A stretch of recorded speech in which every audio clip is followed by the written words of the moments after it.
Maintenant, je vous demande le silence. Le silence, s'il vous plaît. Donc, je disais que Dieu n'a jamais créé les hommes pour qu'ils s'exécutent, pour s'enseigner les uns aux autres, ou encore pour qu'ils collaborent dans les mal, dans les péchés, ou l'animosité, ou encore l'agression. Mais Dieu a créé les humains, toutes races confondues, toutes tribus confondues, toutes nations confondues. Dieu les a créés dans un seul but, celui de l'adorer sans l'associer avec qui ou quoi que ce soit, et aussi de collaborer dans tout ce qui leur procure la paix, la tranquillité, le bonheur, la joie et la quiétude, sur le plan vertical comme horizontal. Avant de rentrer dans les vifs du sujet, pour ce qui est du mot que je me dois pour la parole, en commençant par le président de la République, M. Paul Biya, son Excellence, que Dieu le garde, pour m'avoir accordé le visa qui m'a permis, n'est-ce pas, de visiter la terre camerounaise. Et je remercie également, bien qu'il a dit que c'est à lui qu'il appartenait de me remercier, non. C'est à moi qu'il appartient de lui remercier, parce qu'une fois de plus, avec son invitation, il vient de me démontrer clairement que le musulman de cette ville, même pour Dieu, et rien que pour lui. Donc, Allahu Akbar. Donc, Allahu Kulamido Sampogo.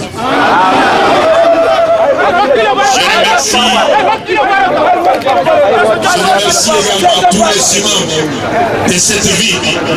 Et je demande à tous les imams de me considérer comme étant leurs élèves plutôt. Parce que si je n'ai pas été apprendre la religion au pays des imams, je ne me serais jamais permis de me mettre devant vous. Donc les imams sont pour moi comme l'eau que nous utilisons pour faire nos ablutions. Alors que moi je ne suis que comme le sable d'Atayamo. Quand il y a l'eau, on n'a pas besoin du sable d'Atayamo. Mais si je prends la parole pour parler, c'est parce que les imams m'ont très bien formé. Et alors ce que je fais aujourd'hui, l'honneur leur revient totalement. Donc ils doivent me considérer comme ce petit enfant qui est monté sur un arbre, mais qui sait que ces adultes, les imams sont au pied de l'arbre et ils veillent sur lui, par la grâce de Dieu.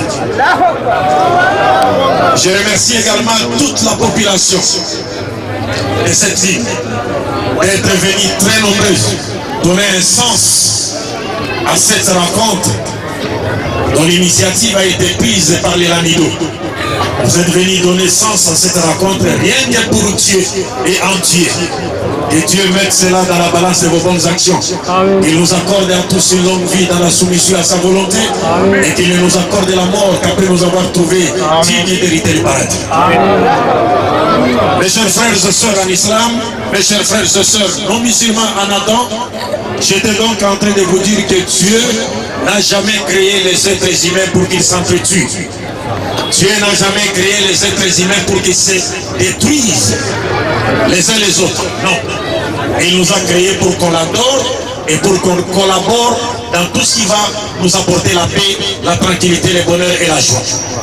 Or, vous êtes sans le savoir qu'aujourd'hui, nos pays en Afrique ont besoin de la paix. Nos pays ont besoin de la cohabitation pacifique, du vivre ensemble. Nous avons besoin de l'unité nationale et pourquoi pas de la préservation de l'intégrité territoriale.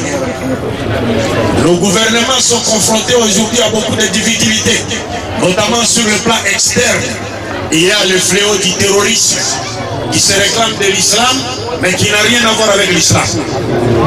Et au niveau interne, il y a des conflits au niveau interne qui sont généralement entretenus par une volonté extérieure, dans le but de jeter nos pays dans le chaos et d'en tirer profit. Mais les Africains n'ont toujours pas compris. La leçon de la Libye, nous ne l'avons pas retenue. Aujourd'hui, personne ne dira que les Libyens sont mieux qu'à l'époque de Kadhafi. Personne. Personne ne dira aujourd'hui que les Syriens sont mieux avant qu'on leur impose la guerre. Personne. Personne ne nous dira aujourd'hui que les Irakiens sont mieux qu'à l'époque de Saddam Hussein. Personne. Personne ne nous dira aujourd'hui que les Soudanais du Sud qui ont réclamé la sécession et qui ont obtenu leur indépendance le 9 juillet 2011, personne ne nous dira que ces Soudanais sont aujourd'hui mieux qu'avant cela. Ils ne connaissent que les meurtres, le massacre, il manque tout. Les populations se sont déplacées. Qu'est-ce que ces Soudanais du Sud ne manquent pas? Ils ne manquent pas, ils n'ont que des armes. Ils manquent tout, mais ils ne manquent pas des armes. Des armes pour faire quoi? Pour s'entretuer. Alors que nous savons que les Soudanais du Sud ne fabriquent jamais des armes. Alors qui leur donne des armes pour qu'ils se détruisent? Qui leur donne ces armes? Et nous pensons que le moment est arrivé pour nous les musulmans de présenter les enseignements de l'islam par rapport à la paix et à la cohabitation pacifique. Les enseignements devront nous permettre d'ériger dans notre conscience une barrière idéologique, une barrière patriotique, et va nous permettre, n'est-ce pas, de nous protéger contre les ennemis du peuple africain en général. Car l'islam, comme vous le savez, le mot islam veut dire soumission à la volonté de Dieu. Et le mot islam provient du verbe aslama, qui veut dire se soumettre totalement ou obéir complètement. Et le mot aslama dérive du verbe salama, qui veut dire être en paix ou avoir la paix. Donc en d'autres termes, l'islam signifie la paix.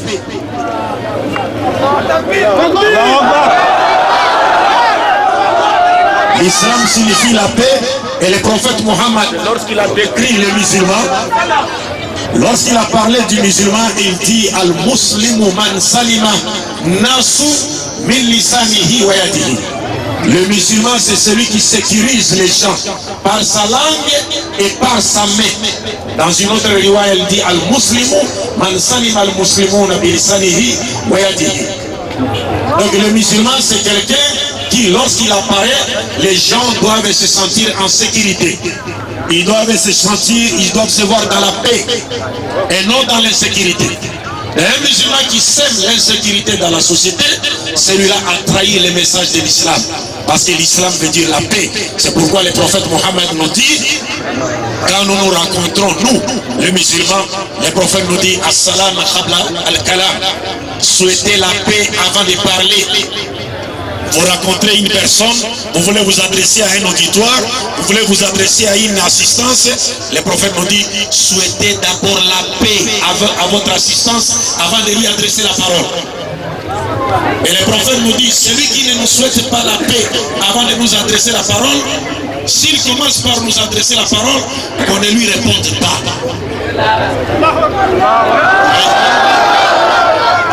Et donc la formule de salutation islamique, c'est la formule de paix qui prend la paix. Assalamu alaikum. C'est-à-dire la paix de Dieu soit avec vous. Nous les musulmans, nous ne nous saluons pas par les mots tels que bonjour ou bonsoir. Bien sûr, on peut se saluer par les mots bonjour ou bonsoir. Mais la différence c'est quoi? Quand vous dites à quelqu'un bonjour, ça veut dire que la journée soit bonne pour vous. Mais si quelqu'un a par exemple son magasin qui a pris feu, ou sa plantation qui a pris feu, son champ a pris feu, vous venez lui dire bonjour. Comment voulez-vous que sa journée soit bonne pour lui lorsque sa maison a pris feu? C'est comme si vous étiez en train de l'insulter. Et vous savez que nous les Africains, nous aimons beaucoup aller en Occident, en Amérique, en France, et ainsi de suite. Imaginez un seul instant un Africain qui est parti en France, arrivé juste en France à l'aéroport Roissy-Charles de Gaulle, il se voit refoulé. Après avoir économisé de l'argent pendant 2 ans ou 3 ans, 4 ans, il arrive en France, mais on les refoule. Alors mais quand tu rentres, tu viens le voir chez lui la nuit, tu lui dis bonsoir. Mais bonsoir veut dire quoi? Que la soirée soit bonne pour vous. Comment voulez-vous que la soirée soit bonne pour lui lorsque son système moral est affecté parce qu'il a été refoulé? Donc nous les musulmans, nous utilisons la formule Assalamu alaikum, qui veut dire la paix de Dieu soit avec vous. C'est-à-dire lorsque nous saluons notre assistance, nous adressons une invocation à Dieu en faveur de cette personne, c'est-à-dire pour que Dieu couvre cette personne de sa paix et de sa miséricorde. Et c'est la formule qui a été utilisée par tous les prophètes. Jésus-Christ, la paix de Dieu soit sur lui. Il est apparu à ses disciples dans Luc chapitre 20, à partir du verset Jean chapitre 20, à partir du verset 19. Jésus-Christ dit à ses disciples, la paix soit avec vous. En hébreu, shalom lachem. En arabe, assalamu alaikum. Il envoie ses disciples aller prêcher. Il leur dit, si on vous reçoit dans une maison, commencez par souhaiter aux gens qui habitent cette maison la paix. Dites, la paix soit avec vous. Shalom lachem, assalamu alaikum. Donc la religion de Dieu, c'est la religion qui prend la paix. C'est pourquoi pour préserver la paix, le prophète Mohammed nous a enseigné quelques principes. Et ces principes-là, si l'humanité tout entière le mettre en pratique ces principes-là, l'humanité retrouvera la paix et vivra dans la paix. Même au Cameroun, les gens vivront dans la paix. Je vais aller rapidement. Le premier principe que le prophète Mohammed sallallahu alayhi wa sallam nous enseigne pour favoriser la paix, et il a un autre être humain. Un autre être humain n'est pas supérieur à un arabe. Un blanc n'est pas supérieur à un noir. Un noir n'est pas supérieur à un blanc qui par la piété. Le meilleur d'entre vous est celui qui craint Dieu le plus. Donc le prophète Mohammed sallallahu alayhi wa sallam nous montre clairement que toute l'humanité appartient à une seule famille, la grande famille adamique. Nous sommes tous les enfants d'Adam. C'est-à-dire que celui-là soit chrétien ou juif ou animiste, qui qu'il soit musulman, mais tous nous appartenons à la grande famille adamique. Nous sommes tous descendants d'Adam, et le meilleur d'entre nous sur le plan